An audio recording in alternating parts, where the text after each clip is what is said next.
Hello കൂട്ടുകാരെ, എല്ലാവർക്കും സുഖമല്ലേ? അപ്പോൾ ദാണ്ടെ ഇതുപോലെ കുറച്ച് മസൂർ ദാല് ഒരു കുക്കറിലോട്ടൊന്ന് ചേർത്ത് കൊടുത്തിട്ട് ഇതിൻ്റെ കൂടെ കുറച്ച് വെണ്ടയ്ക്കയും കൂടെ ചേർത്ത് നല്ല അടിപൊളി ടേസ്റ്റി ആയിട്ടുള്ള റെസിപ്പി ഉണ്ടാക്കിയെടുക്കാം. പെട്ടെന്ന് ഒരു 10 മിനിറ്റിലൊക്കെ ഉണ്ടാക്കിയെടുക്കാം. അപ്പോൾ ഇതെങ്ങനെ ഉണ്ടാക്കുന്നതെന്ന് കണ്ടു നോക്കാം. അതിന് മുന്നേ ചാനൽ ഇതുവരെ സബ്സ്ക്രൈബ് ചെയ്യാതെ ആരെങ്കിലും കാണുന്നുണ്ടെങ്കിൽ പ്ലീസ് ഒന്ന് സബ്സ്ക്രൈബ് ചെയ്ത് സപ്പോർട്ടോട് ചെയ്തേക്കണേ. അപ്പോൾ ഇത് ഉണ്ടാക്കിയെടുക്കാൻ വേണ്ടി ഒരു 1/4 കപ്പോളം മസൂർ ദാൽ എടുത്ത് ഒരു ബൗളിലോട്ട് ഞാനൊന്ന് ചേർത്ത് കൊടുക്കുന്നുണ്ട്. അപ്പോൾ ഈ മസൂർ ദാൽ തന്നെ ഇത് ഉണ്ടാക്കണമെന്നൊന്നുമില്ല. സാധാരണ നമ്മുടെ കടലപ്പരിപ്പിൽ ഉണ്ടാക്കിയെടുക്കാം. അല്ലെങ്കിൽ സാധാരണ നമ്മുടെ തുവരപ്പരിപ്പ് ഉണ്ടല്ലോ അതിൽ ഉണ്ടാക്കിയെടുക്കാവുന്നതേ ഉള്ളൂ കേട്ടോ. അപ്പം ഞാനത് എടുത്തുന്നേ ഉള്ളൂ. അപ്പോൾ ഇനി ഇത് നമുക്ക് നന്നായിട്ട് ഒന്നങ്ങ് വാഷ് ചെയ്തെടുക്കണം. അപ്പോൾ കുറച്ച് വെള്ളം ചേർത്തിട്ട് കൈ വെച്ച് നല്ലപോലെ ഒന്ന് കഴുകി 2-3 വെള്ളത്തിലൊന്ന് കഴുകി വൃത്തിയാക്കി എടുക്കണേ. അപ്പോൾ ഞാനിതൊന്ന് വാഷ് ചെയ്തൊക്കെ എടുത്ത് കൊണ്ടുവരാം. അപ്പോൾ ഞാനത് വാഷ് ചെയ്തെടുത്ത് മാറ്റി വെക്കുന്നുണ്ട്. ആണ്ടേ ഇനി കുറച്ച് വെണ്ടയ്ക്ക ഒരു 8-9 എണ്ണേ എടുത്തിട്ടുള്ളൂ. വളരെ കുറച്ച് മാത്രമേ വെണ്ടയ്ക്ക എടുക്കുന്നുള്ളൂ. അതൊന്ന് കട്ട് ചെയ്ത് വൃത്തിയാക്കി ദാണ്ടെ ഇതുപോലെ ഒന്ന് ചെറുതായിട്ട് അരിഞ്ഞെടുക്കണേ. അപ്പോൾ ഇതുപോലെയാണൊന്ന് അരിഞ്ഞെടുത്തിരിക്കുന്നത്. ഇതുപോലെ ഈ ഒരു വലുപ്പത്തിന് ഒന്ന് അരിഞ്ഞെടുത്ത് ഇത് നമുക്ക് അങ്ങോട്ട് മാറ്റി വെക്കാം. ഇനി നമുക്കിത് ഉണ്ടാക്കാനായിട്ട് തുടങ്ങാം. വളരെ പെട്ടെന്ന് ഉണ്ടാക്കിയെടുക്കാൻ പറ്റുന്ന റെസിപ്പിയാണ് കേട്ടോ. അതിൽ ഒരുപാട് സമയമൊന്നും ആവശ്യമില്ല.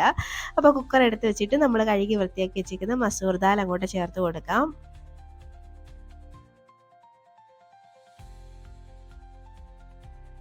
ഇനി ഇതിലേക്ക് നമ്മൾ ചേർക്കുന്നത് നമ്മുടെ അരിഞ്ഞു വെച്ചേക്കുന്ന വെണ്ടയ്ക്ക ഉണ്ടല്ലോ അതും കൂടെ ഇതിലേക്ക് അങ്ങോട്ട് ഇട്ട് കൊടുക്കുന്നുണ്ട്.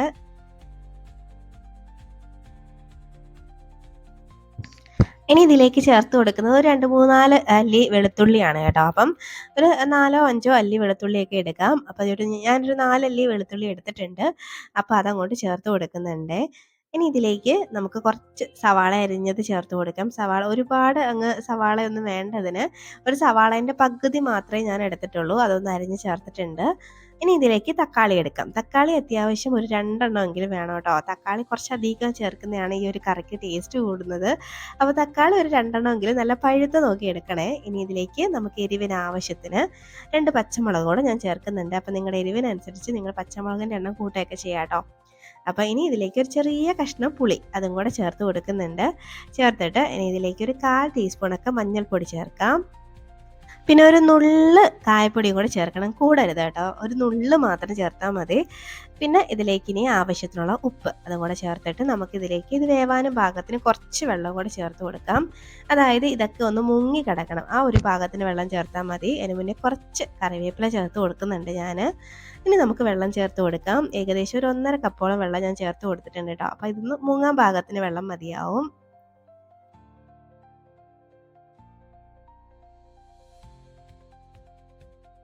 അപ്പോൾ നമുക്കിനി എല്ലാം കൂടെ ഒന്നങ്ങ് മിക്സാക്കി എടുക്കാം. നന്നായിട്ട് ഒന്നങ്ങ് മിക്സാക്കി കൊടുക്കുന്നുണ്ട്. എല്ലാം കൂടെ നന്നായിട്ടൊന്നങ്ങ് യോജിക്കുന്ന രീതിയിൽ നല്ലപോലെ ഒരു സ്പൂൺ വെച്ചിട്ട് ഒന്ന് ഇളക്കി കൊടുക്കുന്നുണ്ട്. അപ്പോൾ അതാണ്ട് ഞാനൊന്ന് മിക്സാക്കി എടുത്തിട്ടുണ്ട്. ഇനി നമുക്ക് ഈ കുക്കർ ഒന്ന് അടച്ച് വെച്ചിട്ട് ഒരു 4 വിസിൽ കേൾക്കുന്നവരെ ഒന്ന് വേവിച്ചെടുക്കാം. നന്നായിട്ട് ഇതൊന്ന് വെന്ത് കിട്ടണം. ഈ പരിപ്പൊക്കെ നല്ല പോലെ ഒന്ന് ഉടഞ്ഞ് കിട്ടണം. അപ്പം നമുക്ക് ഈ കുക്കർ ഒന്ന് അടച്ച് വെച്ചിട്ട് ഒരു 4 വിസിൽ കേൾക്കുന്നവരെ ഒന്ന് വേവിച്ചെടുക്കാം. അപ്പോൾ ഞാനൊന്ന് അടച്ച് വെച്ച് അടുപ്പത്തേക്ക് മാറ്റുന്നുണ്ട്.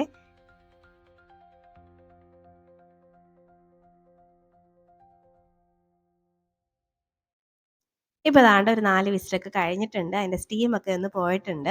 അപ്പോൾ നമുക്കൊന്ന് ഓപ്പൺ ആക്കാം. കണ്ടോ നല്ല പരിപ്പും എല്ലാം നല്ലപോലെ വെന്തിട്ടുണ്ട്. മസൂർ ദാലിൻ്റെ കളറൊക്കെ ഇപ്പോൾ മാറി കേട്ടോ. ഇപ്പോൾ സാധാരണ നമ്മൾ തുവരപ്പരിപ്പ് ചേർത്ത് ഉണ്ടാക്കുന്ന കറിയുടെ ആ കളറായിട്ടുണ്ട്. അപ്പോൾ ദാണ്ടെ ഇതുപോലെ ഒന്ന് റെഡി ആയിട്ട് കിട്ടിയിട്ടുണ്ട്. നന്നായിട്ടൊന്ന് വെന്ത് കിട്ടിയിട്ടുണ്ട്. അപ്പോൾ നല്ല പോലെ വെന്ത് ഇതുപോലെ ഒന്ന് കുഴഞ്ഞ് കിട്ടണം കേട്ടോ. ആ ഒരു പരുവത്തിനാണ് വേവിച്ചെടുക്കേണ്ടത്. തക്കാളിയൊക്കെ നല്ലപോലെ വെന്ത് ഉടഞ്ഞ് വന്നിട്ടുണ്ട്. എല്ലാം നല്ല പോലെ വെന്ത് കിട്ടിയിട്ടുണ്ട് കേട്ടോ. അപ്പോൾ ഞാനിത് ഒന്ന് ചെറുതായിട്ടൊന്ന് ഉടച്ചും കൂടെ എടുക്കുന്നുണ്ട്. കുറച്ചും കൂടെ നന്നായിട്ട് ഉടച്ചെടുക്കുന്നുണ്ട്. അപ്പോൾ ഒരു പൊട്ടറ്റോ മാഷറോ അല്ലെങ്കിൽ നമുക്കൊരു ഗ്ലാസിൻ്റെ താഴ്ഭാഗം വെച്ചിട്ടോ അങ്ങാണം നല്ല പോലെ ഒരു സ്പൂൺ വെച്ചോ അങ്ങനെ നന്നായിട്ടൊന്നും ഉടച്ചു കൊടുക്കാം. ഇതുപോലെ നന്നായിട്ട് ഒന്ന് ഉടച്ചു കൊടുക്കുന്നുണ്ട്. അപ്പോൾ ദാണ്ടെ അടിപൊളിയായിട്ട് ഉടച്ചെടുത്തിട്ടുണ്ട്. അപ്പോൾ ഇങ്ങനെയാണ് ഒന്ന് കിട്ടിയിട്ടുള്ളത്. അപ്പോൾ നമ്മുടെ കറി ഇവിടെ റെഡിയായി. നിങ്ങൾക്ക് വേണമെങ്കിൽ ഇതിൻ്റെ കൂടെ ഒരു താളിപ്പാവാം കേട്ടോ. അപ്പം താളിപ്പില്ലെങ്കിൽ കറി നല്ല ടേസ്റ്റാണ്. പിന്നെ താളിപ്പ് ചേർത്ത് കഴിഞ്ഞാൽ കുറച്ചും കൂടെ ടേസ്റ്റ് ആയിരിക്കും.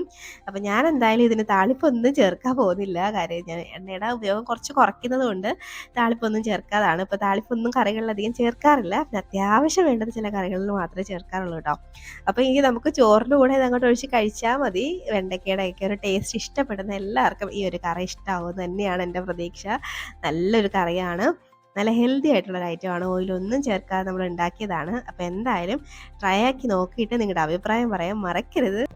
അതുപോലെ വീഡിയോ ഇഷ്ടമാവുകയാണെങ്കിൽ ഒരു ലൈക്കും കൂടെ തന്നേക്കണേ. അപ്പോൾ ഇനിയൊരു റെസിപ്പിയുമായിട്ട് നമുക്ക് വീണ്ടും കാണാം. അതുവരേക്കും ബൈ. Thanks for watching.